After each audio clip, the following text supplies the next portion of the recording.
All right, welcome back, everybody. Our first paper in this session is on AI's use of knowledge in society with Erik and Zoe. Zoe's presenting. Great, thank you so much, and thanks everyone for the exciting workshop so far.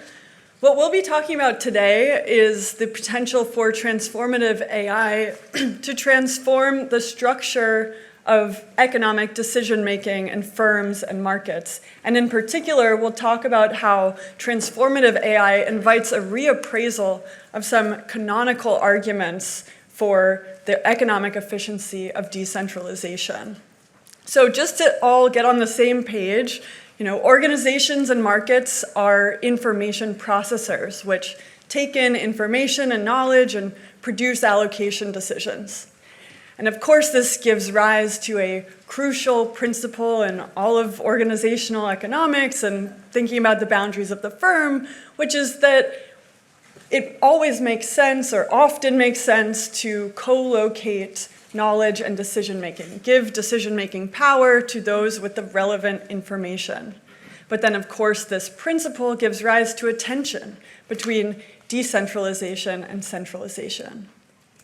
When decisions are largely interdependent, or even a little bit interdependent, all else equal, it makes a lot of sense to have one decision maker coordinate all of the decisions so that you have a large amount of coordination across these interdependencies.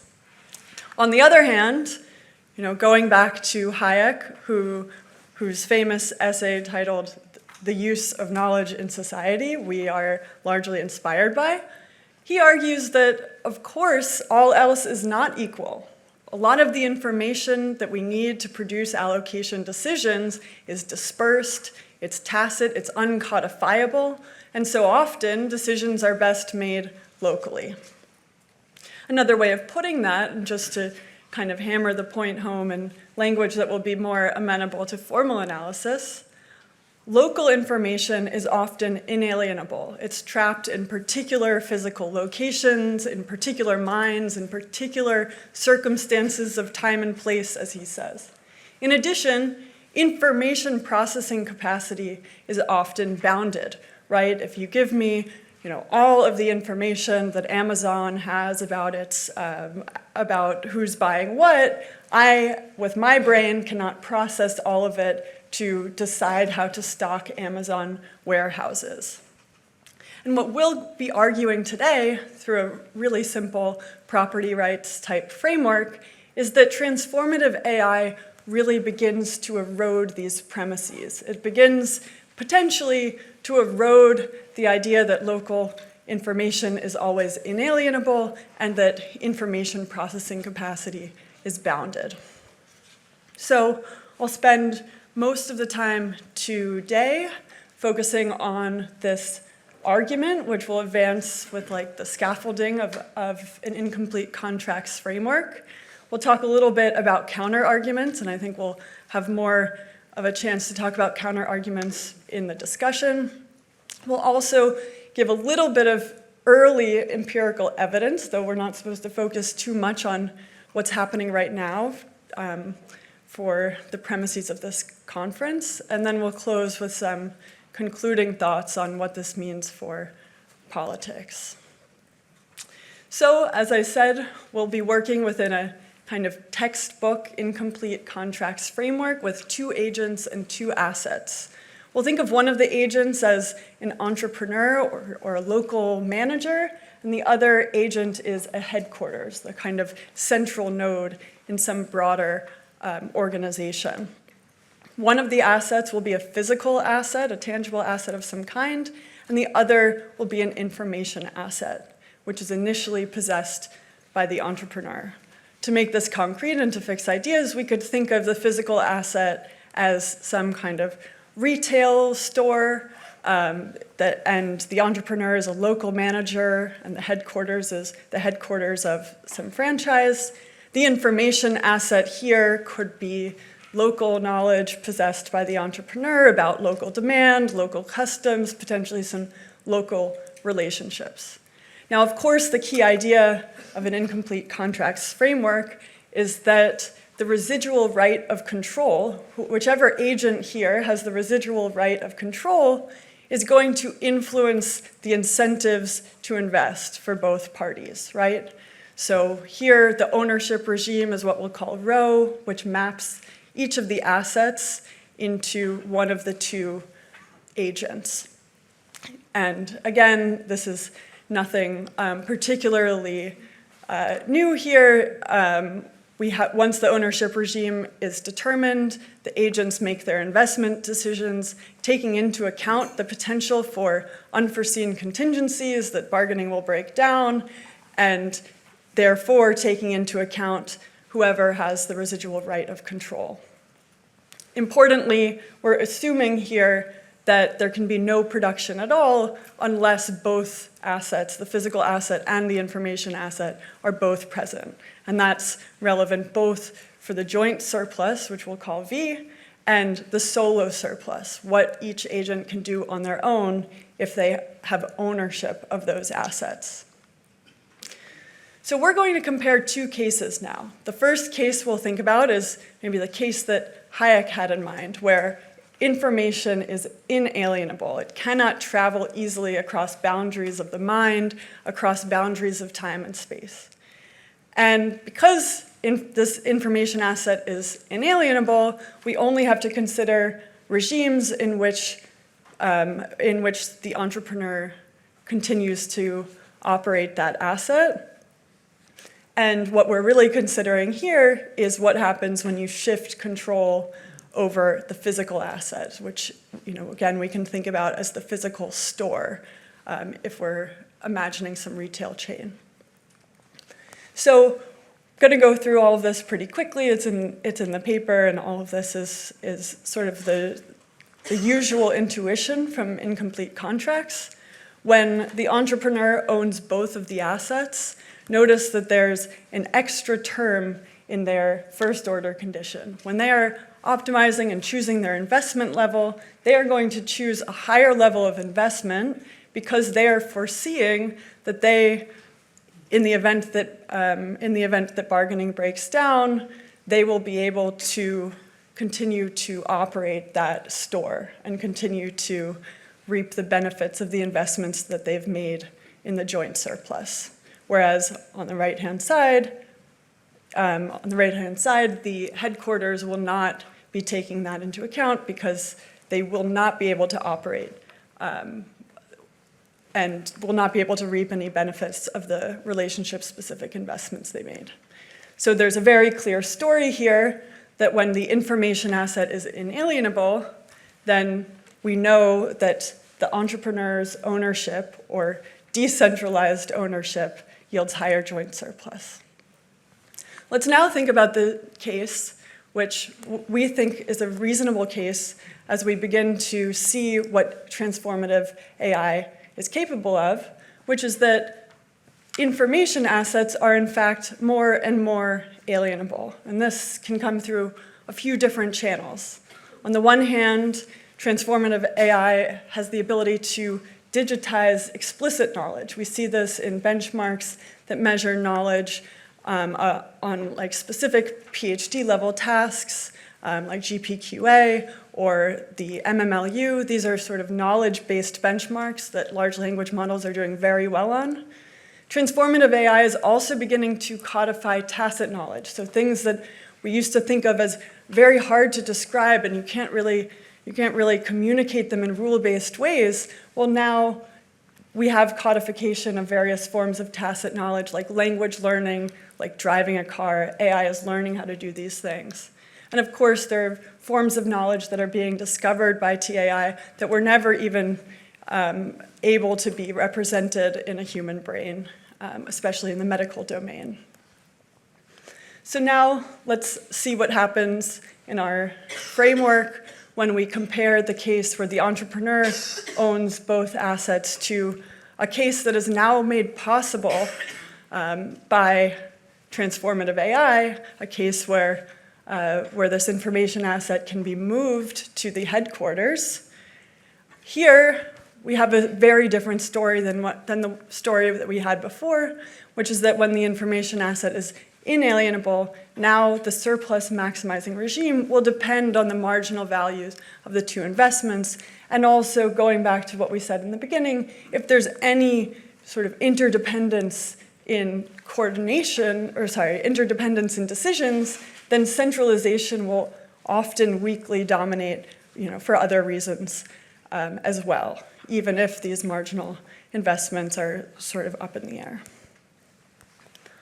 So just to take stock, we've looked at two different cases, and we've seen one particular way in which transformative AI starts to begin to point more towards centralized control as opposed to decentralized control.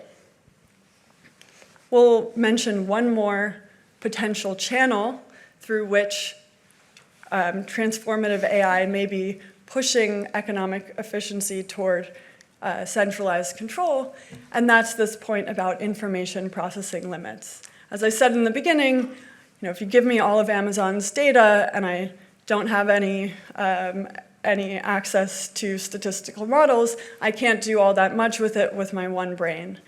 So in some sense, in the past, before we had any kind of information technology, let alone the technologies we have now, there was a real limit to how much information any one person could process. So if we imagine a case now, and I'm going to do this a little informally for the sake of time, if we imagine a case where the headquarters is now contracting with many entrepreneurs, and let's imagine that if we look at each of those bilateral situations independently, the headquarters ownership is optimal, there may still be a limit to how many information assets you can move to the center.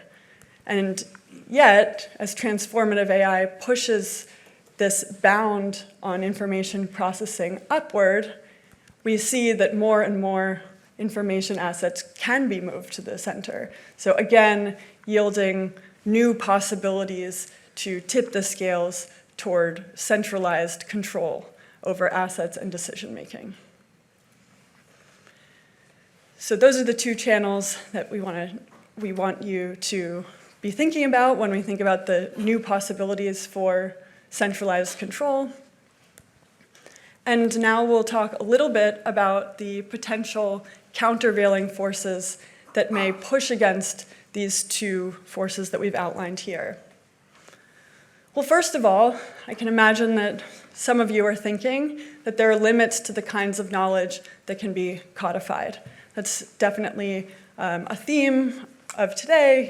We were talking about what exactly a genius is doing. And of course, today's systems have certain challenges that may or may not persist. AI is very challenged when dealing with tasks that aren't well represented in the data set, challenges with the long tail. And of course, there are a lot of challenges in embodied knowledge and robotics, and there are things where it seems to be that humans will continue to have an advantage and have forms of knowledge that cannot be codified. I'm going to say that to some extent this is fighting the premise of the workshop, right? We're trying to take really seriously this idea of transformative AI, of the geniuses in the data center. You might also think that even a fully AI-based economy could be partially decentralized. And now, what you might have in mind here is that there are just literal, physical limits that will always persist. If you have a rover on Mars that needs to be making decisions in real time, it may not be able to ping back to the control center on Earth and may need to make some autonomous decisions in that sense. We'll argue that those are sort of small cases, and we may still see a world that would be vastly more centralized than it is today. You might also say that AI can empower the periphery as much as it empowers the center. We might imagine that all of those same forces, all of that codified knowledge may find its way to the edges and empower those individuals, those local store managers, to really powerfully operate on their own. But again, I want to point out the real power of interdependence in decision making which makes it so that coordination is so much easier when a single decision maker is making all of the decisions. I also want to point out that there's emerging evidence in machine learning and reinforcement learning that suggests that single agents can often beat complicated mixture of experts, multi-agent setups. There was an interesting paper from Salesforce AI that was looking at single agents versus multi-agent setups in search that came out just last week and showed that single agents are much better. So it's an interesting area to be watching in machine learning and reinforcement learning.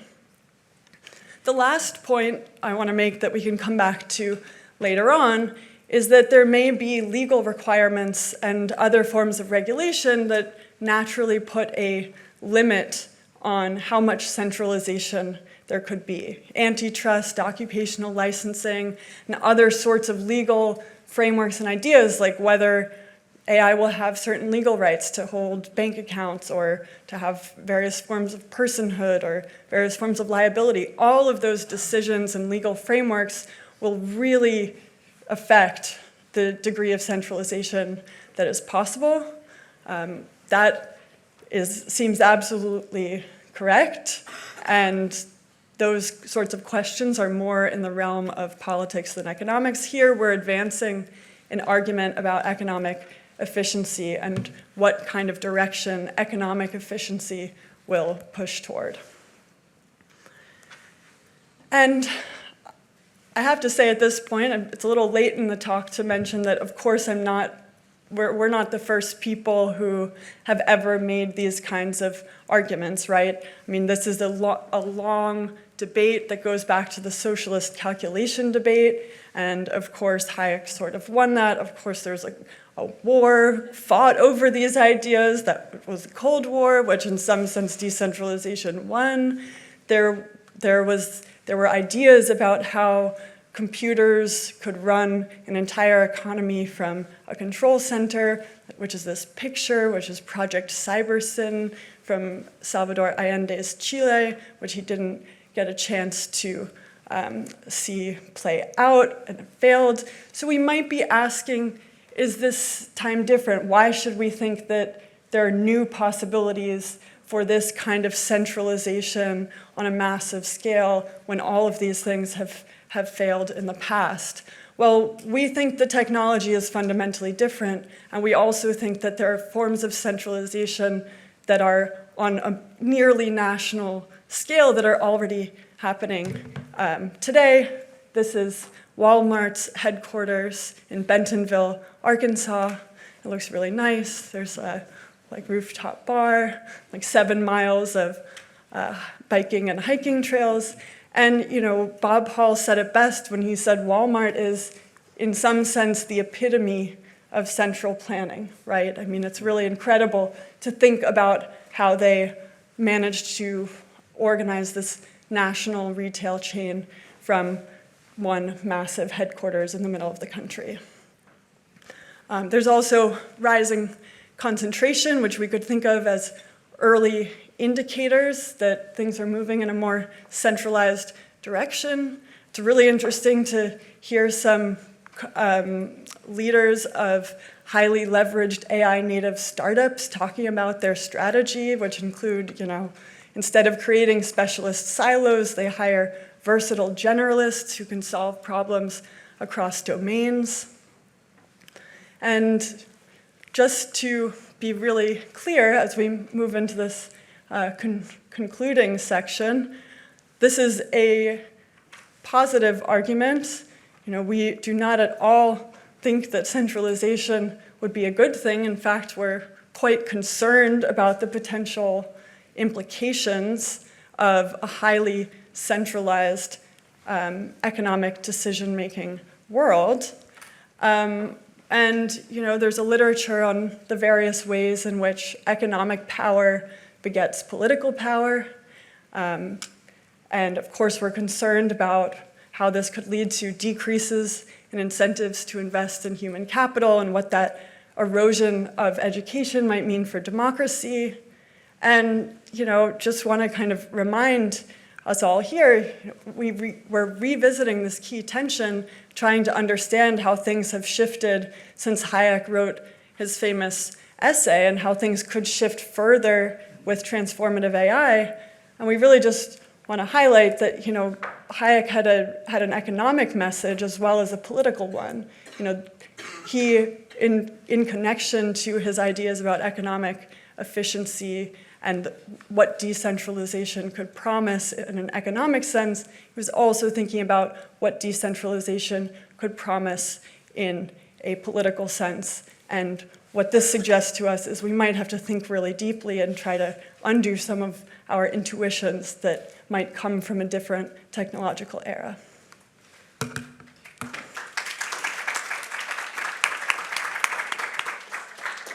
Great, thank you very much. Our discussant is Avi. Avi, you have 10 minutes. Okay, this is really interesting paper that is thinking very big. So it was a lot of fun to read and try to understand and speculate. So thanks to the organizers for giving me this opportunity. So you heard that the starting point is this idea of the use of knowledge in society from Hayek. There's this framework that says what the price system is for is information aggregation. That's fantastic. It is too hard for any one individual to solve it. And even the single controlling mind in possession of all the data can't do it. Okay.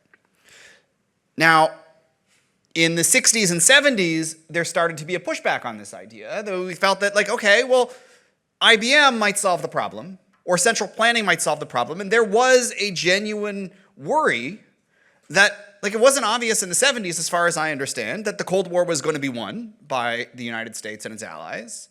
And there was a sense that maybe computerization, information processing, was going to enable centralization. Fast forward to today, we have, maybe we're building a brain for the world. This is the second quote that starts the paper. And it's not just the information aggregation, but the underlying processing power.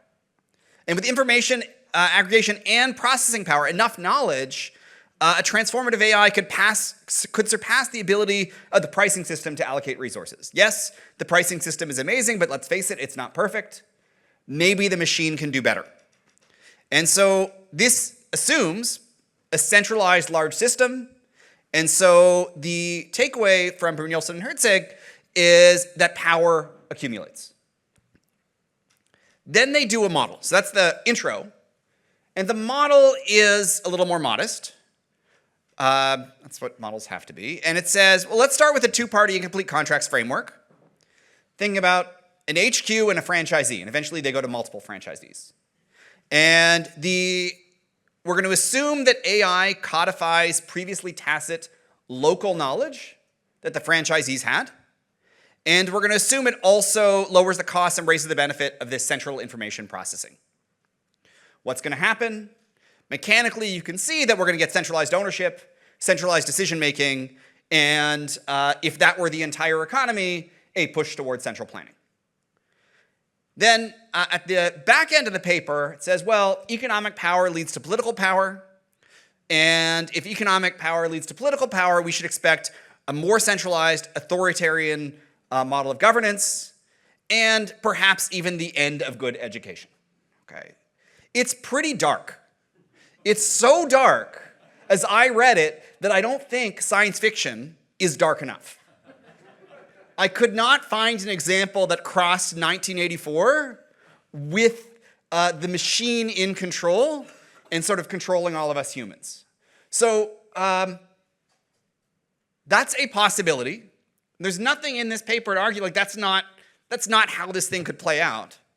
But I think there's another possibility if we take their model as given. If we say this is the model that's going to lead to centralization, I can change one assumption and create a model that leads to decentralization, which is the model assumes tacit knowledge resides locally.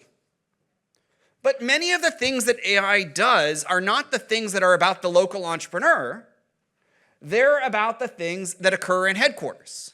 So imagine that all of us, every single local business owner, had the marketing skills, supply chains, data analysis, and all these other things that their headquarters does. So if that happens, if we all have access to a country of geniuses in a data center, the franchisee doesn't need the HQ anymore. It needs the model, and we got to think about the power of the embedded in the model, but it doesn't need the HQ anymore, in which case we end up with the opposite story. So if AI codifies previous tacit knowledge, but it's the HQ's knowledge, not the local entrepreneurs, and if it lowers the cost and raises the benefits of information processing for everyone, then we get dispersed ownership and decision making and a push toward dispersed decisions. And I would argue we have no idea at this point which one of these frameworks is the right one. So you put forward an interesting hypothesis. It might very well be the right one. We might end up in a world darker than our darkest science fiction, but we might not. And even irrespective of the choices we make as a society, to the extent that there's a we in that. So we could have individual empowerment through transformative AI. There's lots of research that suggests individual empowerment in creativity and elsewhere in entrepreneurship through digitization. Now, there's some subtleties here because Joel Waldfogel's work says, well, we saw decreasing power of the studios and the publishers relative to the individual creators. But at the same time, we had decreasing power of the studios and publishers, increasing power of the creators, and of course, increasing power of the platforms. And how this all plays out in the context of AI, I think, is an open question. Now, what I just said isn't necessarily rosy. So even if we get decentralization, I want to point to the paper we had right before the break. Decentralization can be pretty awful too. Decentralization of information can be really dark. Decentralization of the ability to create advanced weapons can be really dark. So there are forces towards centralization that, as I read the paper, were painted as quite dark, but that might be great. And for folks in the information environment and news, maybe that's wonderful. If we're focused on the access to advanced weapons, maybe that's wonderful too. So to summarize, I agree that AI has this potential to centralize information processing and decision making, concentrating economic power, and perhaps even political power. But with the same model, if we take this model as the right model for that conclusion, with a little tweak, we can get the opposite result. Both forces are likely at play. The same technology enables centralized coordination and makes every single individual more capable. So, as an aside, the model does not include the third actor, who is the AI producer. Okay. And that could change things depending on all sorts of stuff that remains unmodeled. So you have the headquarters, you have the entrepreneurs. I think there's some implicit idea that the headquarters is going to become the AI model. That's not obvious to me. I feel like that's another actor that needs to be modeled. And so I would argue it's an open question whether and when, under what circumstances, transformative AI is going to centralize or decentralize economic power. Thanks.